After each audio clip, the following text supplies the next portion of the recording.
Welcome to next exam. आज है 3 नवंबर 2024 और 3 नवंबर 2024 से करंट अफेयर्स के जितने भी इंपॉर्टेंट क्वेश्चन बन सकते हैं सारे हम इस वीडियो में डिस्कस करेंगे और हर क्वेश्चन से रिलेटेड इंपॉर्टेंट फैक्ट भी मैं आपको बताऊंगा। तो आप पूरा वीडियो बहुत ध्यान से देखिए। लास्ट में मैं आपसे क्वेश्चन पूछूंगा, उसका आंसर आपको कमेंट बॉक्स में बताना है। आज की इस वीडियो की पीडीएफ फाइल आप इस वीडियो के डिस्क्रिप्शन से डाउनलोड कर सकते हैं। पीडीएफ आप हमारे टेलीग्राम ग्रुप से भी डाउनलोड कर सकते हैं। टेलीग्राम ग्रुप पर आपको सारी पीडीएफ एक साथ मिल जाएंगी और टेलीग्राम ग्रुप का लिंक मैंने इस वीडियो के डिस्क्रिप्शन में दे दिया है, तो आप उस लिंक पर क्लिक करके टेलीग्राम ग्रुप ज्वाइन कर सकते हैं। तो चलिए स्टार्ट करते हैं। पहला क्वेश्चन है, ऑल सोल्स डे कब मनाया गया? तो ऑल सोल्स डे 2024 ये अभी 2 नवंबर को मनाया गया है। तो इस क्वेश्चन का बे ऑप्शन सही है। अब माइंड में क्लिक कर जाना चाहिए कि आखिर ये ऑल सोल्स डे होता क्या है। तो पहले तो ये याद रखो, इसे क्रिश्चियन लोग मनाते हैं। कौन मनाते हैं? क्रिश्चियन लोग मनाते हैं। और इस दिन क्या होता है, ये अपने पूर्वजों की कब्र पे जाके कैंडल जलाते हैं और उनकी जो सोल है, जो आत्मा है, उसके लिए प्रार्थना करते हैं। तो इस तरह से ये ऑल सोल्स डे मनाया जाता है। कब मनाया जाता है? 2 नवंबर को। अब ये इम्पोर्टेंट डे वाला क्वेश्चन है। तो अभी नवंबर में 1 नवंबर को वर्ल्ड वेगन डे मनाया गया और कल मैंने आपको वेगन फूड और वेजिटेरियन फूड का डिफरेंस बताया था।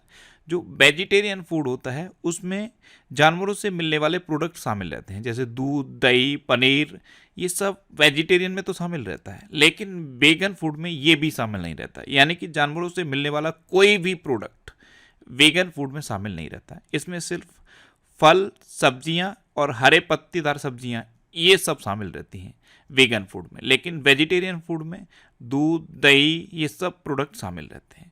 तो ये बेसिक डिफरेंस होता है वेगन फूड और वेजिटेरियन फूड में। तो ध्यान रखना, वर्ल्ड वेजिटेरियन डे तो 1 अक्टूबर को मनाया जाता है और वर्ल्ड वेगन डे ये 1 नवंबर को मनाया जाता है। ये डिफरेंस है और दोनों डे याद रखने हैं। अच्छा, मैं आपको बोलता हूँ, डेली मॉर्निंग में उठकर सबसे पहले अपने लिए एक टारगेट फिक्स करो। चाहे छोटा सा ही टारगेट फिक्स करो, लेकिन डेली मॉर्निंग में उठकर सबसे पहले अपने लिए एक टारगेट फिक्स करो और फिर अपना पूरा दिन उस टारगेट को अचीव करने में लगा दो। आपकी लाइफ ऑटोमेटिकली अच्छी हो जाएगी। नेक्स्ट क्वेश्चन है, हाल ही में कौन ब्रिटेन की कंजर्वेटिव पार्टी की नई नेता बनी है? तो कैमी वैडनॉक ये ब्रिटेन की कंजर्वेटिव पार्टी की नई नेता बनी। तो इस क्वेश्चन का सी ऑप्शन सही है। ये हैं कैमी वैडनॉक और यही ब्रिटेन की जो कंजर्वेटिव पार्टी है उसकी नई नेता बन गई हैं। अभी तक इस पोस्ट पर कौन थे? ऋषि सुनक, और अब ऋषि सुनक की जगह इन्होंने ली है कैमी वैडनॉक ने। अच्छा, भारतीय एयरटेल ने शाश्वत शर्मा को अपना नया सीईओ नियुक्त किया है। विपिन कुमार को एयरपोर्ट अथॉरिटी ऑफ इंडिया का अध्यक्ष नियुक्त किया गया। मजहर आसिफ को जामिया का कुलपति नियुक्त किया गया। डॉक्टर हिमांशु पाठक को ICRISAT का महानिदेशक नियुक्त किया गया। प्रणब चावड़ा को JP मॉर्गन चेज इंडिया का CEO नियुक्त किया गया। पैम कौर ये HSBC की पहली महिला CFO नियुक्त हुई हैं। विक्रम देव दत्त ने कोयला सचिव का पदभार संभाला और अभ्युदय जिंदल को इंडियन चैम्बर ऑफ कॉमर्स का अध्यक्ष नियुक्त किया गया। नेक्स्ट क्वेश्चन है, हाल ही में कहाँ वल्ली पद्दामी उत्सव मनाया गया है? तो वल्ली पद्दामी उत्सव ये अभी कर्नाटक में मनाया गया। तो इस क्वेश्चन का बे ऑप्शन सही है। ये क्या होता है वल्ली पद्दामी उत्सव? तो वल्ली पद्दामी भगवान विष्णु के वरदान से राजा बलि के पृथ्वी पर आगमन का प्रतीक है। और जैसे दिवाली मनाई जाती है ना, सेम उसी तरह से मनाया जाता है वल्ली पद्दामी उत्सव को। तो ये कहाँ मनाया जाता है? कर्नाटक में, और अभी कर्नाटक में मनाया गया है। अब कर्नाटक, तो ये है मैप में कर्नाटक। कर्नाटक की कैपिटल क्या है? बेंगलोर। कर्नाटक के चीफ मिनिस्टर हैं सिद्धारमैया और कर्नाटक के गवर्नर हैं थावर चंद्र गहलोत। अच्छा, कर्नाटक ने 24वीं राष्ट्रीय पैरा तैराकी चैंपियनशिप जीती। बीसीसीआई ने बेंगलुरु में राष्ट्रीय क्रिकेट अकादमी का उद्घाटन किया। RBI ने बेंगलुरु में स्मॉल फाइनेंस बैंक के निदेशकों के लिए सम्मेलन आयोजित किया। कर्नाटक में पहला गैस आधारित येलहंका गैस बिजली संयंत्र चालू किया गया। दक्षिण भारत का पहला आदिवासी पुस्तकालय कानू ये कर्नाटक में खुलेगा। भारत में सर्वाधिक EV चार्जिंग स्टेशनों के साथ कर्नाटक टॉप पर रहा। और कर्नाटक सरकार ने वनों और पश्चिम घाटों में अतिक्रमण हटाने के लिए टास्क फोर्स का गठन किया है। अच्छा, कर्नाटक में बांदीपुर, अंसी, नगरहोल, बनरकट्टा और कुद्रेमुखा नेशनल पार्क हैं। ये कर्नाटक के इंपॉर्टेंट नेशनल पार्क हैं। कर्नाटक में अलमाटी बांध है, ये कृष्णा नदी पर है, और कृष्णराज सागर बांध है, ये कावेरी नदी पर है। नेक्स्ट क्वेश्चन है, हाल ही में किसने भारतीय वायुसेना के air officer in charge maintenance का पदभार ग्रहण किया है? तो ये अजय कुमार अरोड़ा ने ग्रहण किया। तो इस क्वेश्चन का सी ऑप्शन सही है, ये हैं अजय कुमार अरोड़ा। अच्छा, भारतीय एयरटेल ने सासू शर्मा को अपना सीईओ नियुक्त किया। ये सब अपॉइंटमेंट हैं, ये अभी इसी वीडियो में मैंने आपको बताए हैं। नेक्स्ट क्वेश्चन है, हाल ही में कौन ऑस्ट्रेलिया और सिंगापुर की 6 दिन की आधिकारिक यात्रा पर गए हैं? तो हमारे विदेश मंत्री हैं डॉक्टर एस जयशंकर। ये अभी ऑस्ट्रेलिया और सिंगापुर की 6 दिवसीय यात्रा पर गए। तो इस क्वेश्चन का बी ऑप्शन सही है। नेक्स्ट क्वेश्चन है, हाल ही में रोहित बल का निधन हुआ है, वे कौन थे? तो रोहित बल ये एक फेमस फैशन डिजाइनर थे और अभी इनका निधन हो गया। तो इस क्वेश्चन का सी ऑप्शन सही है, ये थे रोहित बल, ये एक फैशन डिजाइनर थे। नेक्स्ट क्वेश्चन है, हाल ही में कोल इंडिया लिमिटेड ने अपनी स्थापना के 50 वर्ष पूरे होने पर कब स्वर्ण जयंती मनाई है?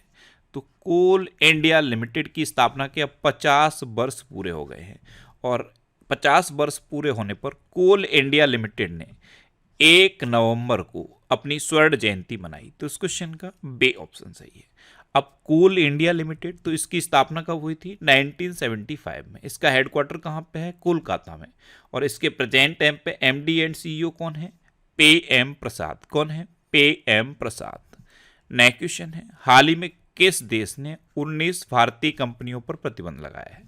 तो अमेरिका ने अभी 19 भारतीय कंपनियों पर प्रतिबंध लगा दिया। तो इस क्वेश्चन का सी ऑप्शन सही है। अब अमेरिका ने लगाया, तो ये है मैप में अमेरिका। अच्छा, प्रधानमंत्री मोदी ने न्यूयॉर्क में समिट ऑफ द फ्यूचर को संबोधित किया। प्रधानमंत्री मोदी ने बोस्टन और लॉस एंजल्स में भारतीय वाणिज्य दूतावास खोलने की घोषणा की। अमेरिका ने चोरी या तस्करी करके ले जाई गई 297 प्राचीन भारतीय वस्तुओं को वापस लौटाने का फैसला किया। भारत और अमेरिकी सेना का संयुक्त अभ्यास, युद्ध अभ्यास, ये बीकानेर में हुआ। और एक अभी युद्ध अभ्यास शुरू हुआ है भारत और अमेरिका के बीच, उसका नाम क्या है? वज्र प्रहार। वज्र प्रहार एक्सरसाइज का 15वां संस्करण अभी अमेरिका में शुरू हुआ। ब्रिटेन, यूरोपीय यूनियन और अमेरिका ने दुनिया की पहली एआई संधि पर हस्ताक्षर किए हैं। भारत ने अमेरिका को 73,600 असॉल्ट राइफल का ऑर्डर दिया है। भगवान हनुमान जी की 90 फीट ऊंची कांस्य प्रतिमा का अनावरण टेक्सास में हुआ। अमेरिका और दक्षिण कोरिया के बीच उल्चे फ्रीडम शील्ड अभ्यास शुरू हुआ है। अच्छा, इंडिया और अमेरिका के बीच में कौन कौन सी डिफेंस एक्सरसाइज होती हैं? कोप इंडिया, टाइगर ट्रम्प, वज्र प्रहार और युद्ध अभ्यास। नेक्स्ट क्वेश्चन है, हाल ही में आईएलओ की गवर्निंग बॉडी की 352वीं बैठक कहाँ हुई? तो आईएलओ यानी कि इंटरनेशनल लेबर ऑर्गेनाइजेशन, इसकी गवर्निंग बॉडी की 352वीं बैठक अभी जिनेवा में हुई है। तो इस क्वेश्चन का बी ऑप्शन सही है। अब आईएलओ यानी कि इंटरनेशनल लेबर ऑर्गेनाइजेशन, इसकी स्थापना कब हुई? 1 अप्रैल 1919 को। इसका हेडक्वार्टर कहाँ पे है? जिनेवा में। और इसके प्रेजेंट टाइम पे डायरेक्टर जनरल कौन है? Gilbert Houngbo. कौन है? Gilbert Houngbo. नेक्स्ट क्वेश्चन है, हाल ही में कहाँ के नेशनल पार्क में 10 हाथियों की मृत्यु हुई?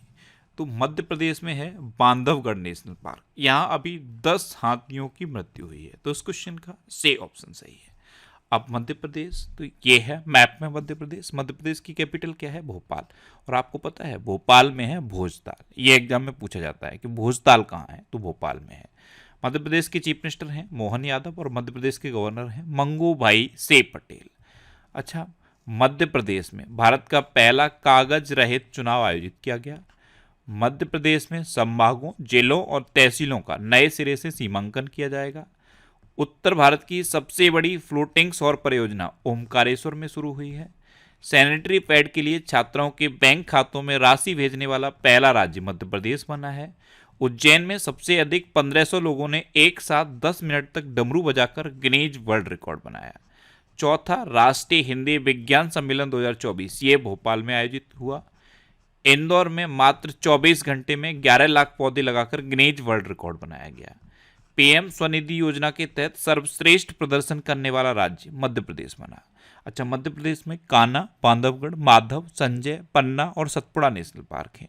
ये मध्य प्रदेश के इंपोर्टेंट नेशनल पार्क हैं।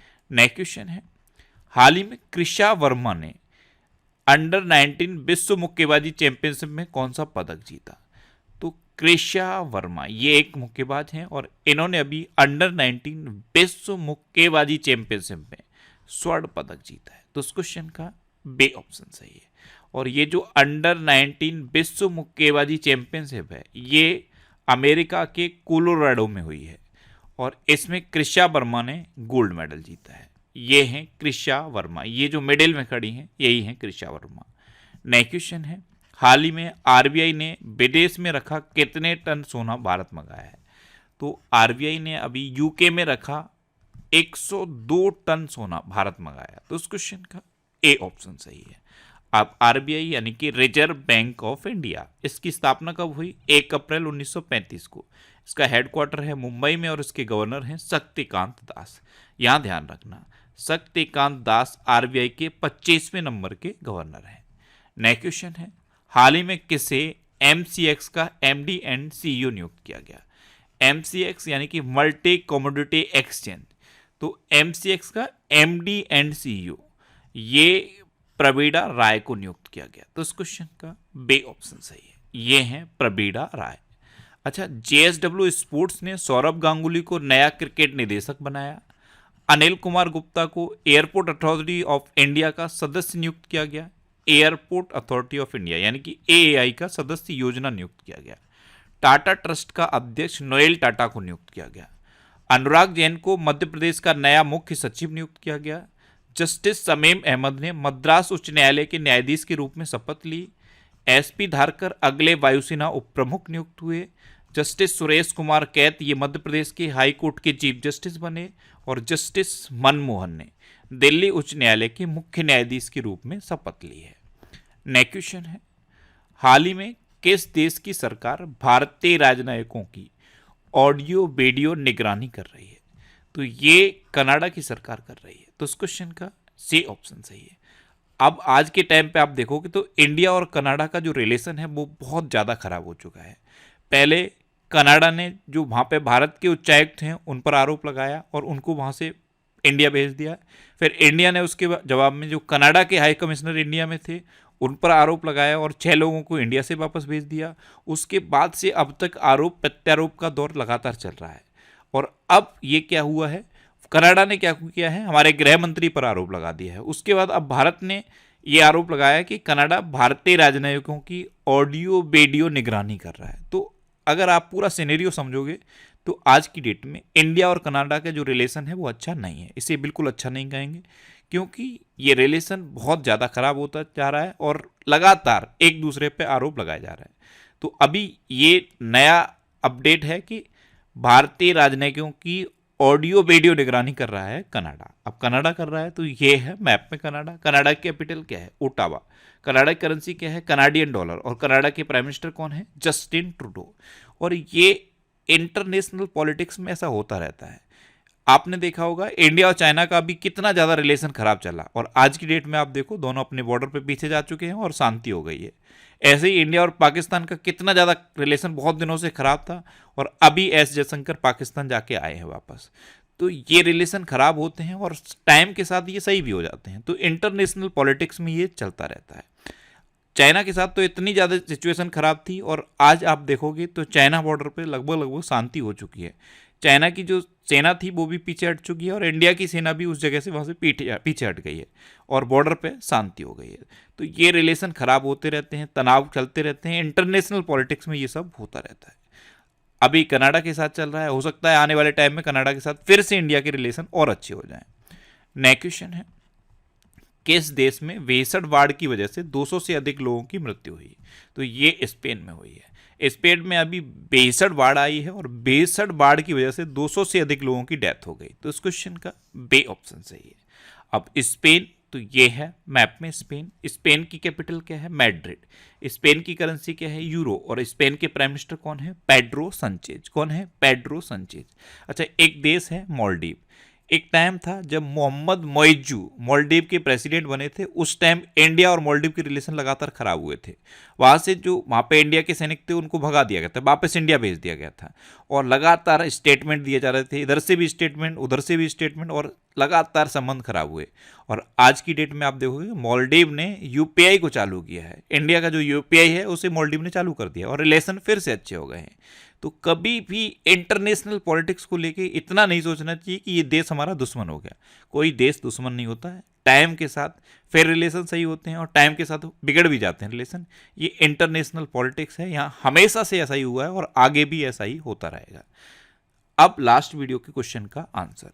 लास्ट वीडियो में मैंने आपसे क्वेश्चन पूछा था कि किस राज्य सरकार ने एलिवेट 2024 कार्यक्रम शुरू किया, तो ये कर्नाटक सरकार ने शुरू किया, यानी कि इस क्वेश्चन का बे ऑप्शन सही था और लगभग सभी स्टूडेंट ने इसका आंसर सही दिया। मोस्टली स्टूडेंट ने इसके बारे में डिटेल में लिखा। मैं आपको एक बार फिर बोलूंगा, क्वेश्चन के बारे में आपको जितना ज़्यादा से ज़्यादा पता हो आप लिखा करो, क्योंकि जो चीज़ें आप लिख देते हो फिर उन्हें आप कभी नहीं भूलते। आप प्रिपरेशन कर रहे हो, आप कॉम्पिटिटिव एग्जाम की तैयारी कर रहे हो, आपका फोकस क्वेश्चन पे रहना चाहिए। और मैं बार बार बोलता हूँ, क्वेश्चन को लिखने की आप हैबिट बना लो। क्वेश्चन का आंसर जितना ज़्यादा डिटेल में आप लिखोगे उतनी ज़्यादा चीज़ें आपको आसानी से और बहुत लंबे समय तक याद रहेंगी। बहुत सारे स्टूडेंट बहुत डिटेल में आंसर लिखते हैं, आंसर पढ़ के बहुत अच्छा लगता है, और बहुत सारे स्टूडेंट ऐसे हैं जो सिर्फ वीडियो देखते हैं और आंसर लिखते ही नहीं। आंसर लिखा करो। मैं बार बार बोल रहा हूँ, आपने पूरा वीडियो अगर देखा है तो लास्ट में मैं क्वेश्चन क्यों पूछ रहा हूँ आपसे? क्वेश्चन इसलिए पूछ रहा हूँ कि आप उसका आंसर लिखो और उससे रिलेटेड जितनी चीज़ें आपको याद हैं वो आप लिख दो। यकीन मानो, अगर आप लिखोगे तो बहुत बेहतर तरीके से आपको चीज़ें याद रहेंगी। ये एक पीडीएफ है और ये पिछले 7 मंथ के करंट अफेयर्स का पीडीएफ है। ये जनवरी से लेके जुलाई तक के करंट अफेयर्स का पीडीएफ है। इसमें पता है कितने क्वेश्चन हैं? 1761 क्वेश्चन हैं, और ये सारे क्वेश्चन वन लाइनर की फॉर्म में मैंने लिखे हैं, और लैंग्वेज ऐसी लिखने की कोशिश की है कि अगर आप एक बार भी इस पीडीएफ को पढ़ लोगे तो ये सारे क्वेश्चन आपको तैयार हो जाएंगे। ये पीडीएफ आपको हमारे टेलीग्राम चैनल पे मिल जाएगा। टेलीग्राम पे आपको नेक्स्ट एग्जाम सर्च करना है और ये चैनल है, इसे आप ज्वाइन कर लो। यहाँ पे आपको सारी पीडीएफ मिलती रहेंगी। अच्छा, ये वीकली वीडियोस हैं। मैंने अक्टूबर के 4th वीक का वीकली करंट अफेयर्स का वीडियो बना दिया है। ये वीडियो आपको यूट्यूब पर ही फैक्ट स्टडी चैनल पर मिलेगा। मैं वीकली वीडियोस, मंथली वीडियोस और स्पेशल टॉपिक से related videos fact study channel पे अपलोड करता हूँ, तो उस चैनल को आप सब्सक्राइब कर लो। यूट्यूब पे आप फैक्ट स्टडी सर्च करो, ये चैनल आपको मिल जाएगा, इसे सब्सक्राइब कर लो। यहाँ पे आपको वीकली वीडियोस मिलती रहेंगी। अब आपके लिए रिवीजन के क्वेश्चन। आपको पता है भारत का पहला एनालॉग स्पेस मिशन लेह से लॉन्च किया गया। बाला देवी 50 अंतर्राष्ट्रीय गोल करने वाली पहली भारतीय महिला बनी है। अर्जुन वाजपेयी चीन में माउंट सेसपांगमा पर चढ़ने वाले पहले भारतीय बने हैं। रश्मिका मंदाना को भारतीय साइबर अपराध समन्वय केंद्र का राष्ट्रीय ब्रांड एम्बेसडर बनाया गया। असम में कट्टे बिहू त्योहार मनाया गया। न्यूजीलैंड ने दक्षिण अफ्रीका को हराकर आईसीसी महिला T20 वर्ल्ड कप जीता। आईएएस अलका तिवारी को झारखंड का मुख्य सचिव नियुक्त किया गया। मेरा होचोंगबा महोत्सव ये मणिपुर में मनाया गया। हरियाणा सरकार ने किडनी रोगियों के लिए निःशुल्क डायलिसिस की घोषणा की। जिम्बाब्वे ने T20 इंटरनेशनल में सबसे बड़ा स्कोर बनाया। ये स्कोर है 344 रन का। अच्छा, भारत के बेंगलुरु शहर में ए फ्लाइंग टैक्सी चलेगी। पुबुद्धु दास नायके को नेपाल की क्रिकेट टीम का मेंटर नियुक्त किया गया। पंकज अडवाणी ने विलियर्ड्स में सिंगापुर ओपन खिताब जीता। अरुणाचल प्रदेश के पक्के बाग अभ्यारण्य में बटरफ्लाई पार्क का शुभारंभ हुआ। लुओंग कुओंग को वियतनाम का राष्ट्रपति चुना गया। बायो सीएनजी प्लांट वाली भारत की पहली आधुनिक गौशाला का उद्घाटन मध्य प्रदेश में हुआ। सोवरेन वेल्थ फंड्स द्वारा अबू धाबी को विश्व का सबसे अमीर शहर घोषित किया गया। भारत और ओमान ने गोवा तट पर संयुक्त नौसैनिक अभ्यास नसीम अल बहर आयोजित किया। भारत का दूसरा सबसे बड़ा तितली विविधता केंद्र काजीरंगा नेशनल पार्क में घोषित हुआ। और पहला कहाँ है? Namdapha national park. कहाँ पे है नामदफा नेशनल पार्क? अरुणाचल प्रदेश में। अच्छा, टेमी ब्यूमोंट और कामिंदु मेंडिस को सितंबर 2024 के लिए ICC player of the month चुना गया। अब आपके लिए आज का क्वेश्चन है, ड्यूमा बोको को किस देश का छठा राष्ट्रपति घोषित किया गया? 4 ऑप्शन दिए गए हैं, इनमें से आपको अपना आंसर बताना है। और इसके अलावा हम हमारे फेसबुक पेज पर previous year question daily post करते हैं, तो आप फेसबुक पर नेक्स्ट एग्जाम सर्च करके हमारा फेसबुक पेज ज्वाइन कर सकते हैं, क्योंकि प्रीवियस ईयर क्वेश्चन आपको बहुत हेल्प करते हैं।